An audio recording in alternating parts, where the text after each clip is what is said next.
El doctor Amadeo Peralta nos acompaña para darle cierre a este programa en el día de Así hoy es. con temas jurídicos de mucha importancia, muchos temas en la parte jurídica que hoy se debaten, que son noticias, como Mucho por debate ejemplo jurídico que hay el en el... tema, sí, el tema Quirinito, bueno, ni hablar de el tema de ley de partidos que acabamos de conversar con Otoniel Bonilla al respecto, pero también está el tema Quirinito, el tema Jimmy Zapata en la Universidad Autónoma de Santo Domingo y muchos otros temas a nivel jurídico. Doctor, buenos días y bienvenido. Buen día, un placer para mí estar con ustedes. Un saludo sobre todo en el Cibao a todo el que está en sus hogares. Bueno, el Cibao y con esa especial, ¿verdad? Que se le ve hasta en el rostro usted porque es parte de eso, no es de Santiago, es que ¿de qué parte del Cibao es usted? Bueno, puedo aprovechar para enviarle un saludo a toda mi gente en la Isabela, Puerto Plata. Ah, Puerto Plata, la ciudad del Atlántico, ¿eh? So- Eso le ellos, dicen, ¿cómo es que le dicen a nos- Puerto Plata? nosotros estamos situados al sur de la Florida. El sur de la Florida. Eso está bien. Un saludo para doña María Heinsen en Puerto Plata. Un beso para ella. Tanta gente linda que nos siguen bastante en Sí, Puerto sí. Plata. Este espacio lo siguen bastante de cerca. Doctor, vamos a empezar por Quirinito. Un caso con muchas nebulosas y con muchas torpezas también, con cuentos a veces que son tan chinos que nadie se los cree, una serie de informaciones que han salido en los medios terribles, un Quirinito que se murió y resucitó, y entonces algunos lo resucitan y otros vuelven y lo vuelven a matar. Y me gustaría saber conocer la lectura que usted le da a ese caso, cuál es la interpretación que da como abogado, donde aparecen una serie de personajes que aparentemente participaron de todo este proceso y que al final salen luego esos personajes y dicen, no, pero yo no tuve nada que ver con esto, o yo en ningún momento conocí a Quirinito. Es el caso de varios médicos, es el caso de jueces, es el caso de muchísima gente involucradas. Mira, como abogado en ejercicio del derecho penal, primero te aclaro, sobre todo, hay muchas personas que ven las declaraciones de uno y la malinterpretan. Lo primero que yo quisiera decirle es, en San Francisco de Macorís yo no conozco a nadie,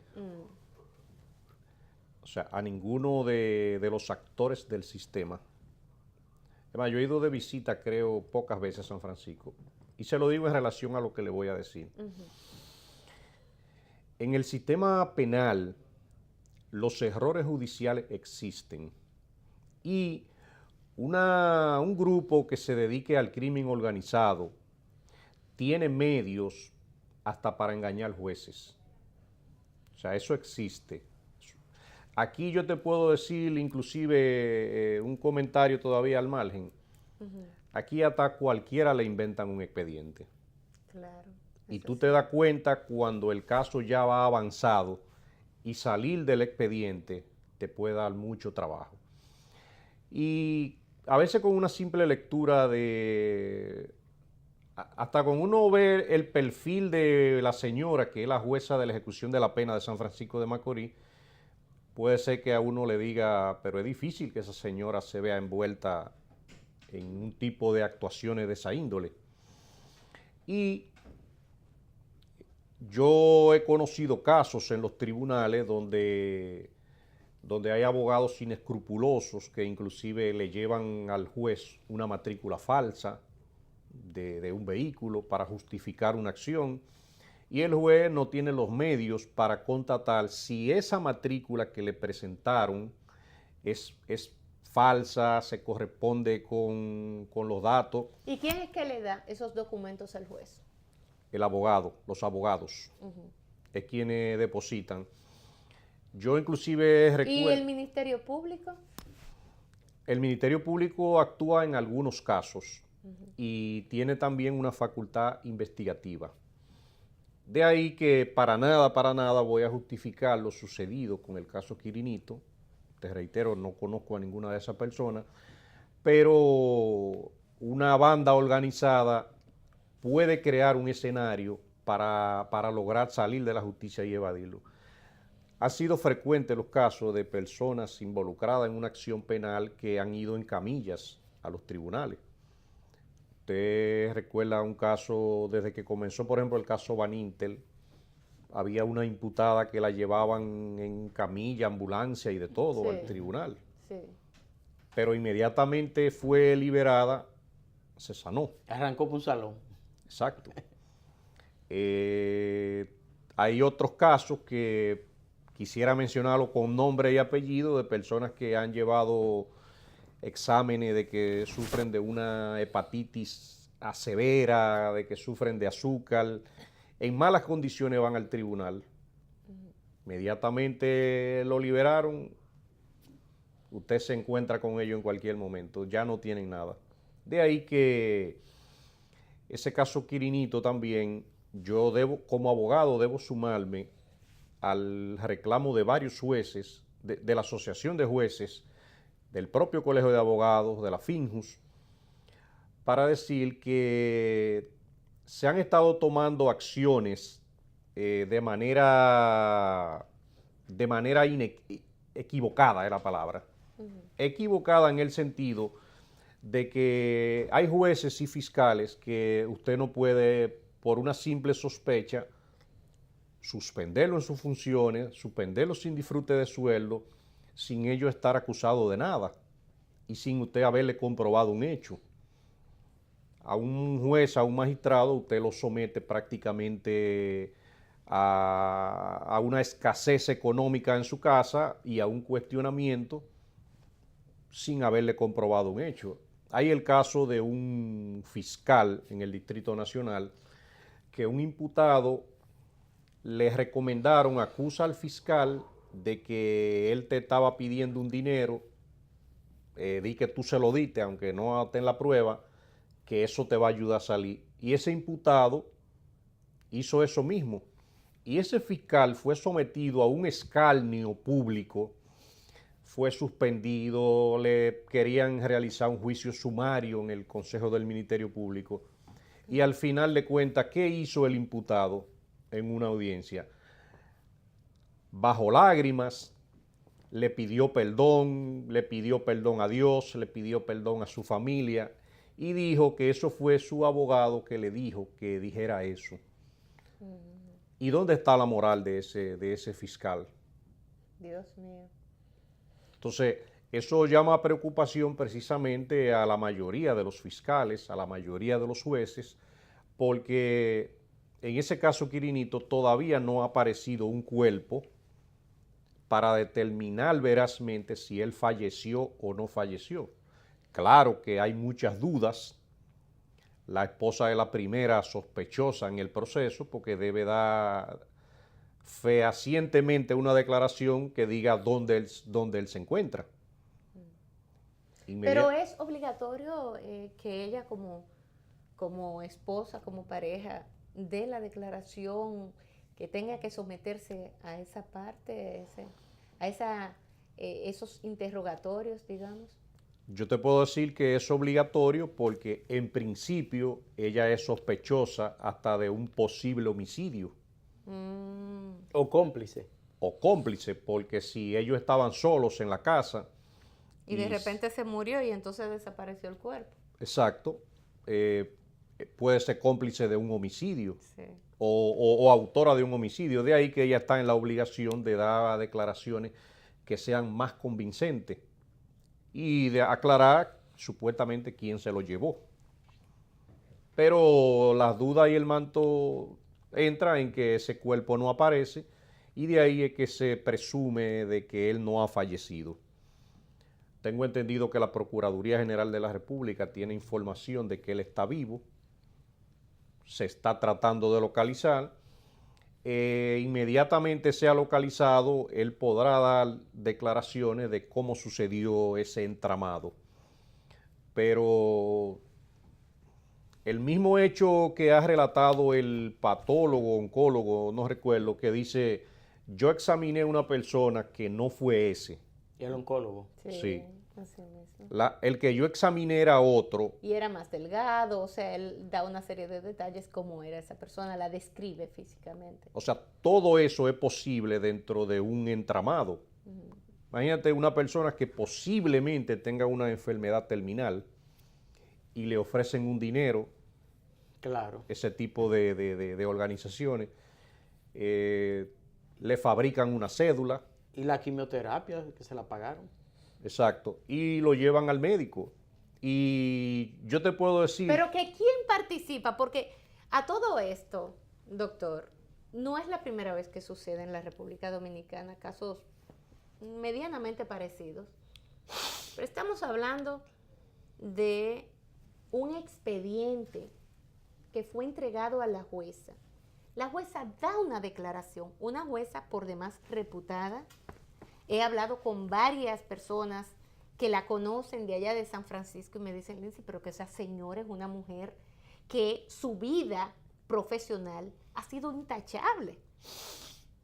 Y es muy difícil que una persona hasta en el ocaso de su carrera, no voy a decir de su vida, se preste a una vagabundería como esa, porque, Claro. porque usted me dirá, bueno, joven que tiene mayores aspiraciones o necesidades en lo material, pero una gente ya de la edad de ella, que con una carrera tan dilatada, a mí particularmente, esa parte yo no la compro, pero le llevaron un expediente. Los jueces no están para investigar. No. Quien investiga es el Ministerio Público en este caso.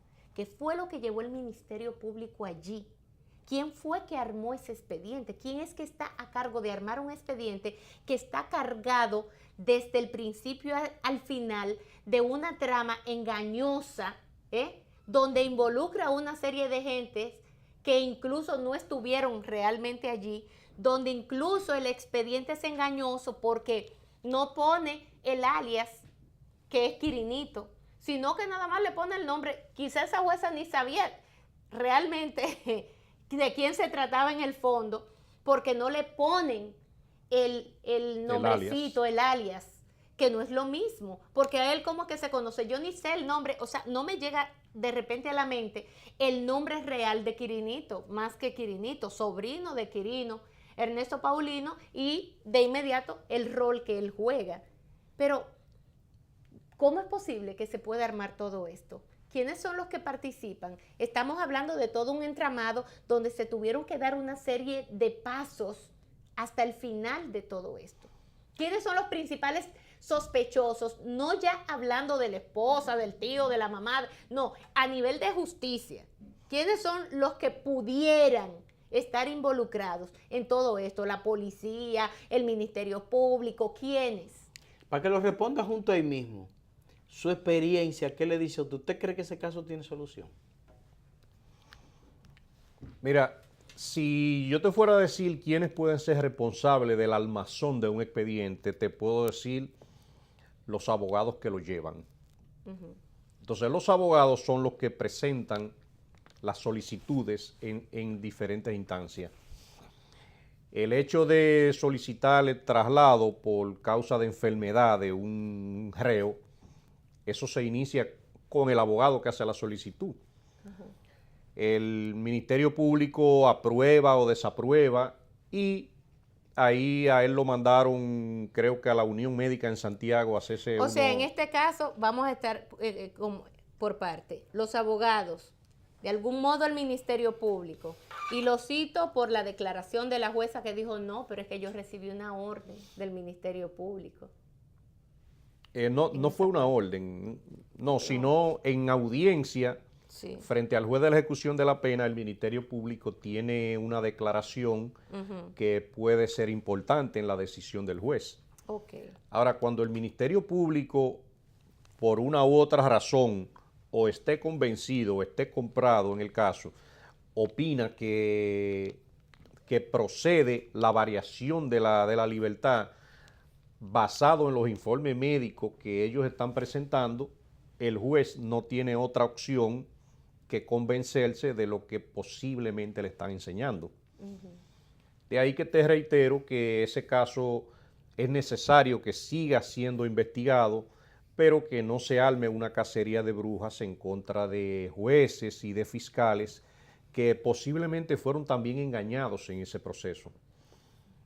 Ahorita cuando te dije que aquí han habido hasta presos condenados que tú te lo encuentras en la calle y han cometido crímenes, y cuando tú sales a investigar fue precisamente que hicieron un cambio de identidad, le falsificaron una cédula, algo le hicieron. Aquí hay presos que han falsificado hasta una orden de libertad.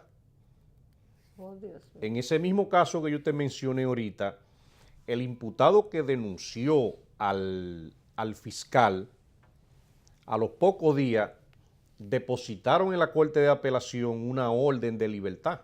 En la Corte de Apelación no, falsificaron una decisión de la Corte de Apelación del Distrito Nacional que le variaba la medida de coerción y le daba una garantía económica, y era falsa, y eso lo presentaron en la cárcel en San Pedro de Macorís, y la persona estuvo a punto de haber salido.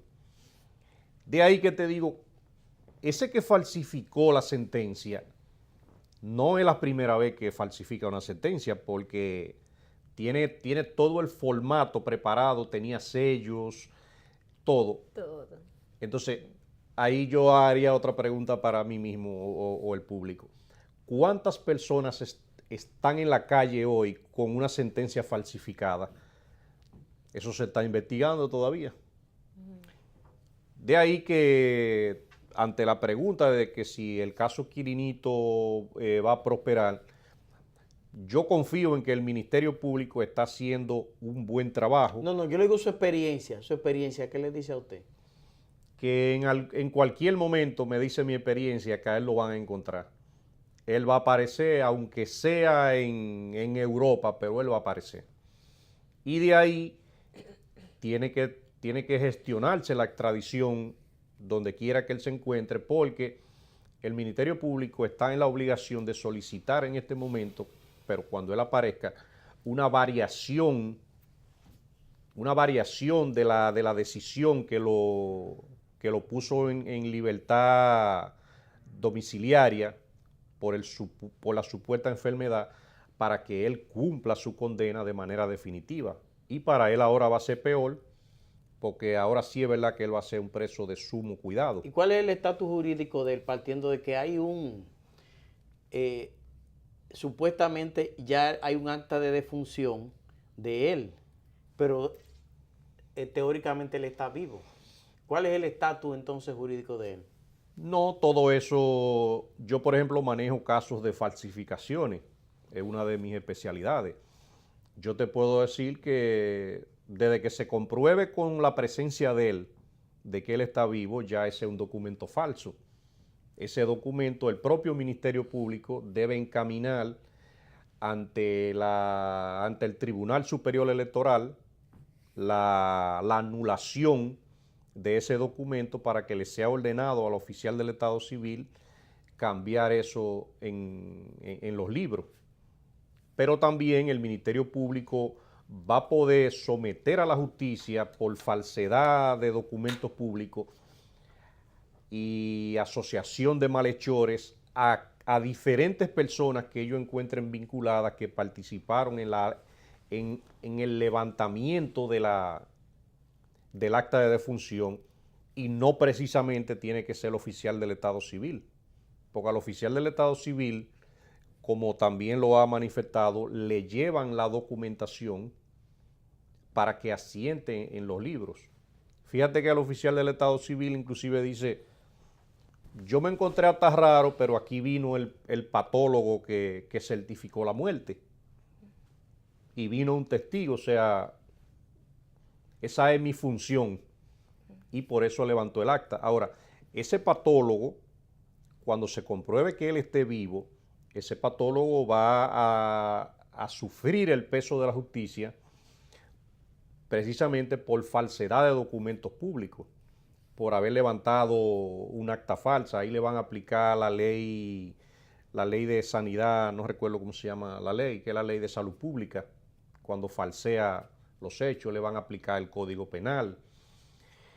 y inmediatamente hayan más de 2 personas, va a entrar el delito de asociación de malhechores. A ellos no le va a ir tan bien, Ahora, pero doctor, tiene que aparecer el cadáver. el cadáver, la persona o la Exacto. ceniza, porque Exacto. dijeron también que lo quemaron. Entonces, son muchas las conjeturas que hay, no se sabe cuál es la conclusión de ninguna de ellas. Ahora, doctor, hay otro caso que a mí me llama poderosamente la atención por el tema de las apelaciones y todo eso. Es el caso Odebrecht.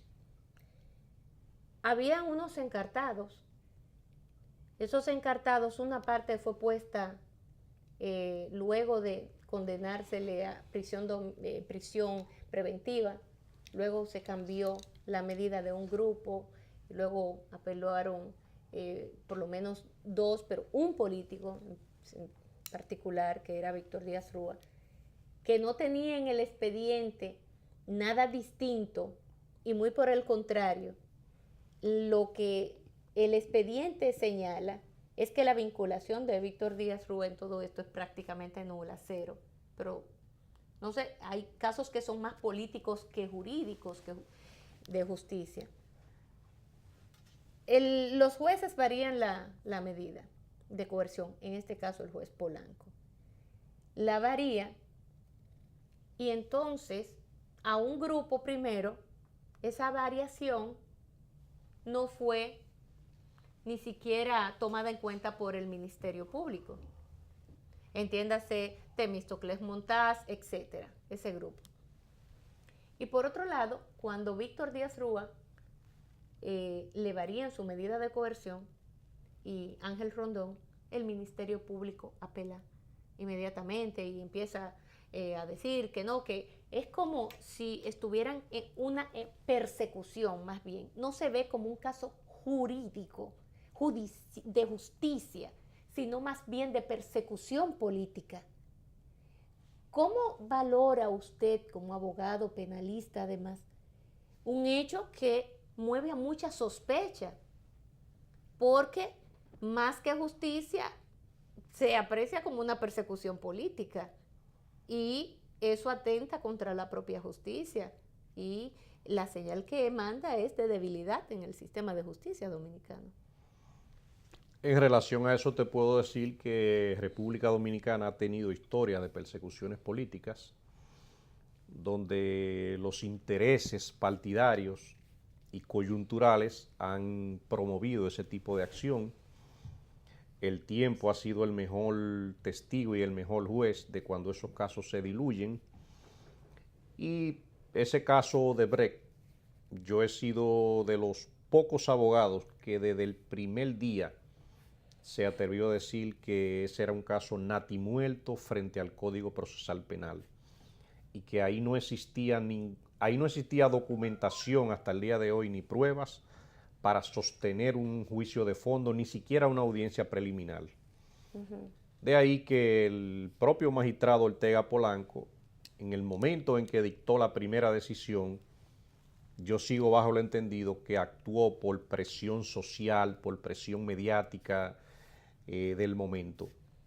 Pero él mismo, un poco más tarde, reivindicó sus propios libros, sus propios escritos, su propia conciencia y entendió que había tomado una medida excesiva. De ahí que todo eso que te lo digo como abogado y como lo veo jurídicamente. Aquí a veces yo refresco una frase cuando digo que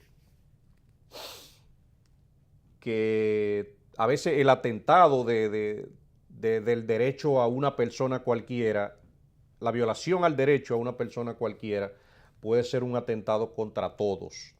De ahí que siempre es bueno uno regirse en la ley, en las pruebas, en el debido proceso, y el que sea bien condenado, o sea, que pague lo que hizo, pero que se le pruebe, que se le demuestre.